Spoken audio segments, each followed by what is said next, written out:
history. It's a deeply, deeply ironic moment, actually, because AI is giving us such power to solve problems, and yet we're in a moment where most of the superpowers are literally meeting as we speak to discuss what they're going to do, which has implications for whether we're going to be in a peaceful environment or not in a peaceful environment. And so I want to talk to you today about geopolitics and AI.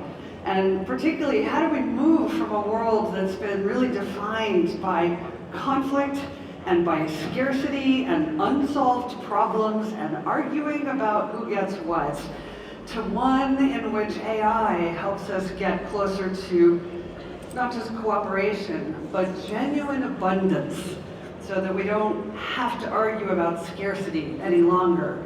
And how do we lean into what's already happening, which is record problem solving? Now today, most people in the realm of AI are themselves, whoop, that's not flipping forward. There we go. They are not able to keep up what's happening in their own field, let alone everything else that's going on in the world. Geopolitics is disruptive. It is annoying and distracting. But nonetheless, it's totally central to what we're trying to do in the AI field, because we're trying to solve the problems that create geopolitics. So, is AI on its own? No. We are definitely in a world where, no, it's still not going, guys. Thank you. You might want to replace the battery maybe on this one. I'll leave it up to you guys to do that. Anyway, AI is working in conjunction with massive rates for supercomputing. And of course for quantum computing as well. We're getting some help from some really great physical innovations. Thank you so much. Great.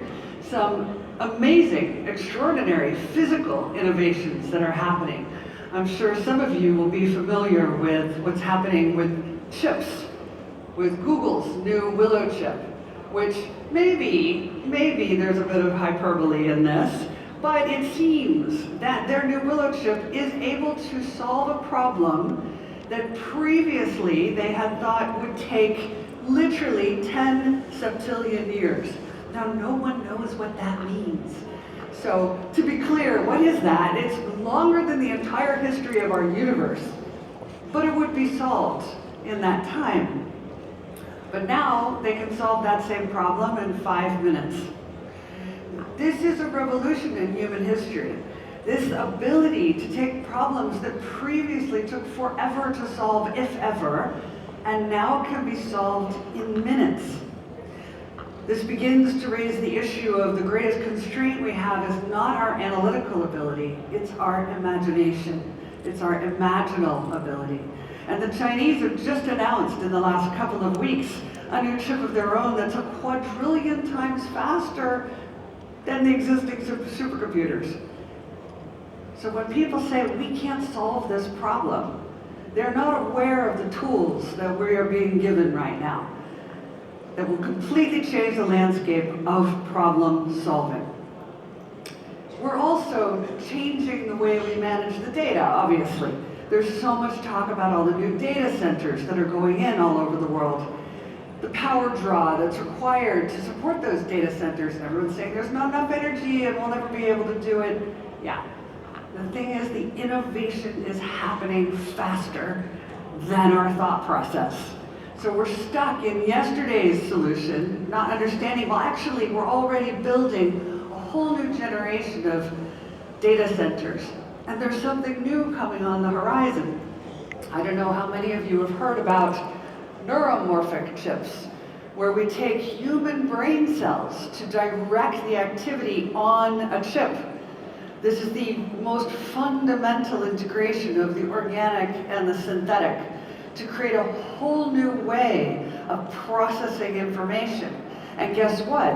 Neuromorphic chips don't require refrigeration. So, do we need huge power draw to build these new data centers? Maybe not. This is a complete change in our understanding of the future. So, Whatever problems we have, whatever glitches in the system exist, we are increasingly having solutions because AI is the glue that brings together so many diverse technologies and allows us to solve problems at a record speed. I want to be clear that what I am talking about is literally humanity is at a once-in-a-species moment. We're undergoing an extraordinary revolution in the nature of our relationship with reality itself. As a practical example, throughout the history of humankind, we always had to start with a material and then turn it into what we needed. We needed a tree to build a boat, or build a desk, or build a table. This has completely reversed, thanks to artificial intelligence. Now we can start with a requirement, and we can build a new material, atom by atom by atom. Already Google has used this process to produce 2 million new crystals that have never been known by humanity before. Over 380,000 new materials that we've never seen. What are we going to do with these? I think extraordinary things. So what I want you to do is understand that we used to take nature and work with it. Now we can literally paint with atoms, and we are painting atom by atom, molecule by molecule, DNA by DNA strand. We are building reality as a result of what AI is empowering us to do. Now this matters because there is a massive race going on. It's going on in every country, and it's going on in the realm of geopolitics. And that's a race between inflation and innovation. Because innovation holds inflation down. Inflation, when it picks up, it interrupts innovation. And so there's a lot of focus on how do we get more innovation and prevent the disruptive inflation. Now, traditionally, we've relied on corporations and big institutions to do this work. But I want to describe what is on the landscape so we can begin to think about how is this going to be done in future? Will it be done the same way as in the past? So first, we are currently in a race for subspace, a race to understand and control what happens at the subatomic level, at the subcellular level, at the what you can see level. And we're also in a race for the furthest reaches of space. Now I'm going to start with space because the first question is always, don't we have enough problems right here on Earth? Why are we bothering to go into space? Is this just billionaires joyriding? And I think the answer is absolutely not. We're going because we want to have unlimited energy. Now how are we going to get unlimited energy from space? Well, one thing is we're starting to build stars right here on Earth. That's the equivalent of small nuclear reactors, nuclear fusion. And what do you need to do nuclear fusion? Helium-3. And where do we find helium-3? Sadly, not on Earth. We find it on the moon. And in the geopolitical world, you'll hear a lot of discussion about who is going to get to the helium-3 first. We're also racing into space to try to achieve what's called space-based solar power. That is a new, clean, green source of potentially unlimited energy. China is currently building a massive project in space. It's called the Three Gorges Dam of space. And the idea is that you catch the sun's rays in space, you convert them into radio waves, you beam them back and have unlimited energy in any power grid, anywhere in the world, anytime you want. Now, Caltech and Airbus have already demonstrated that the engineering problem is solved. The issue now is commercialization, it is making it real. So the question is, who's going to get to unlimited energy first? Now, I guarantee you that AI is a central component of figuring out how to build the infrastructure to have that unlimited energy source. Now, there will be some engineers who say, well, I don't know about this space-based solar power. NASA, for example, has had some doubts, mainly because it's expensive. And they said, well, you know, we may be able to just dig a hole in the ground and get geothermal energy. Okay, great. That's another source of potentially unlimited energy. So suddenly our landscape of the future, where we've been competing over energy for a long time, looks very different now. We're within range of capturing this. And we're in range of using that energy to be able to capture even more. You're all familiar with the rockets that Elon Musk is building. What's important is basically what he's building now are space trucks. They go up and they come back. What are they going to bring back? The answer is we are now on the brink of beginning asteroid mining. It sounds so science fiction, but it's happening. The first private mission to begin asteroid mining happens 3 years from now. I've met the team that is about to go. Quite extraordinary. Now, to give you an idea how valuable this is, everything that we need in technology, we currently have to rip out of Earth. But now we're going to be able to get it from asteroids.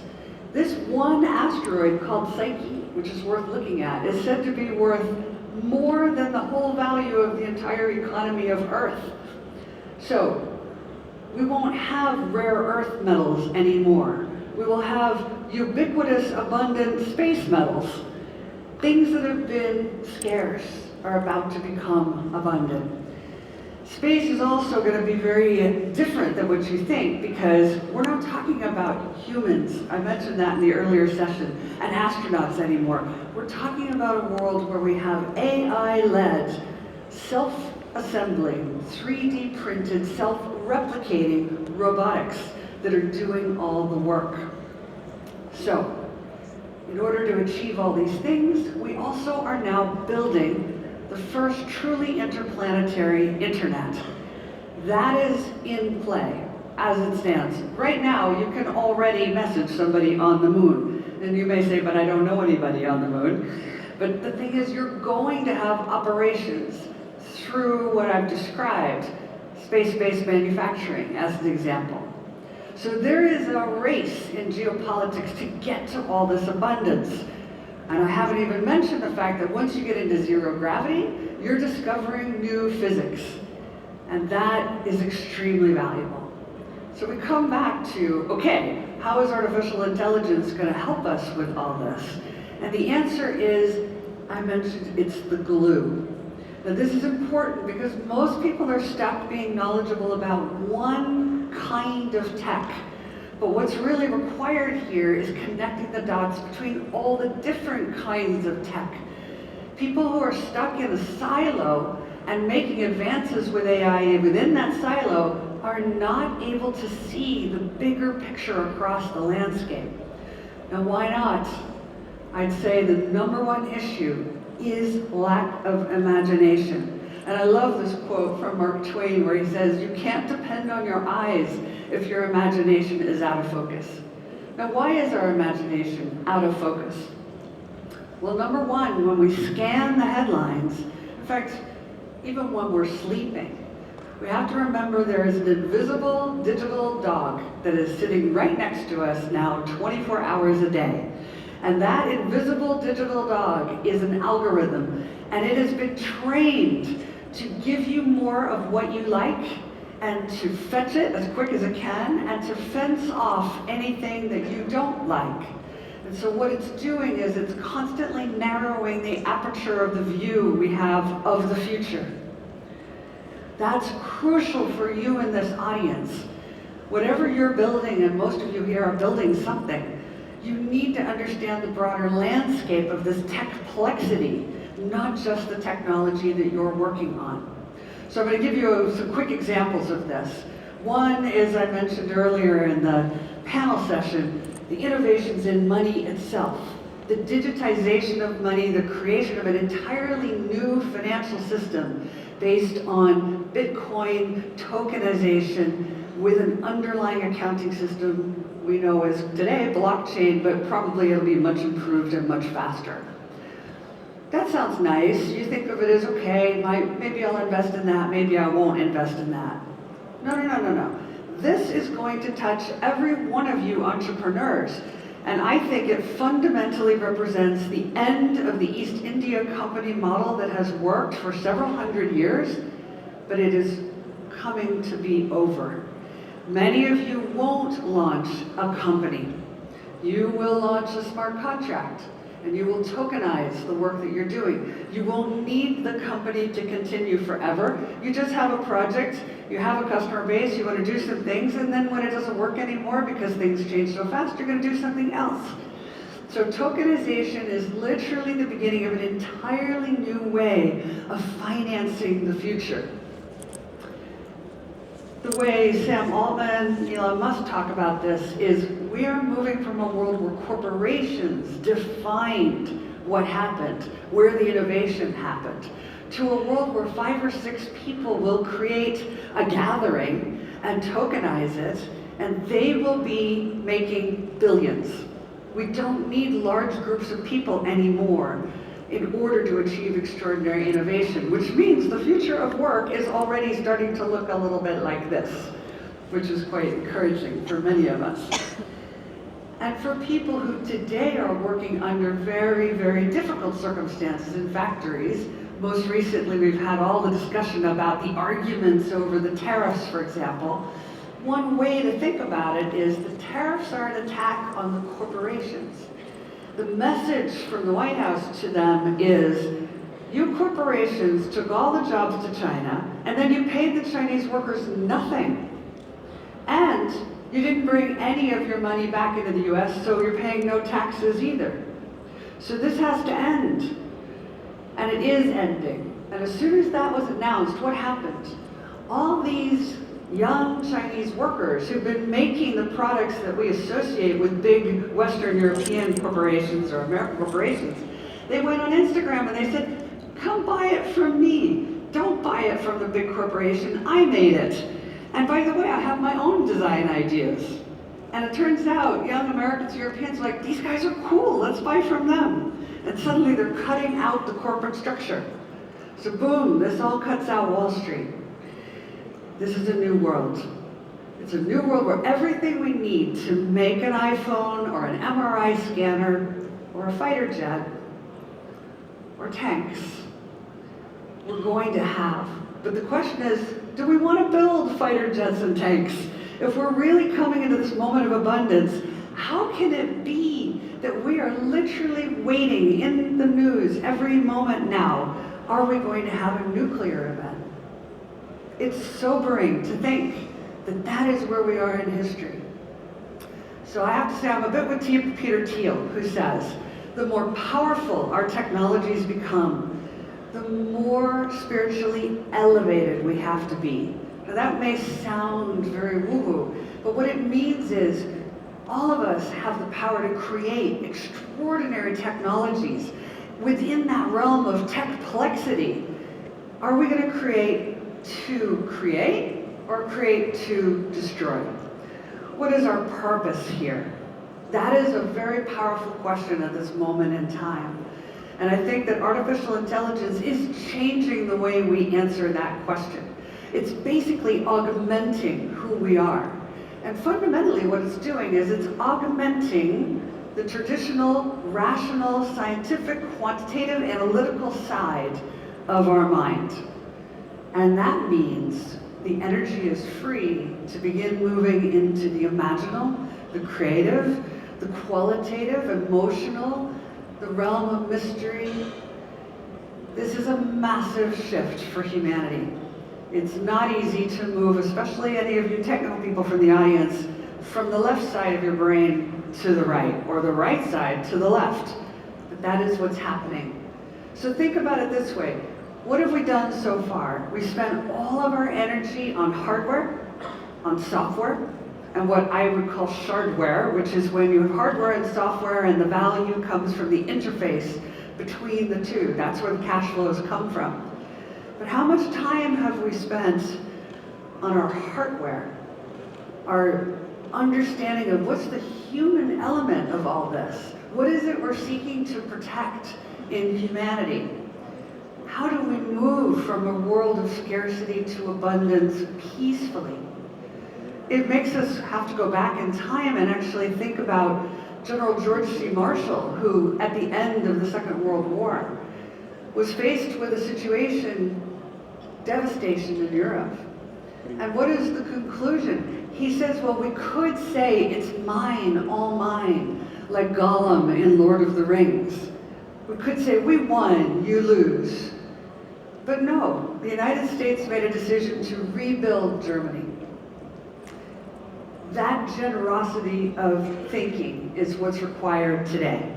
So I'm going to introduce a word that none of you have ever heard. I found it in a dictionary, but it perfectly sums up what needs to happen. It's cosmopoesis. What it means is the act of world building. So not building a company or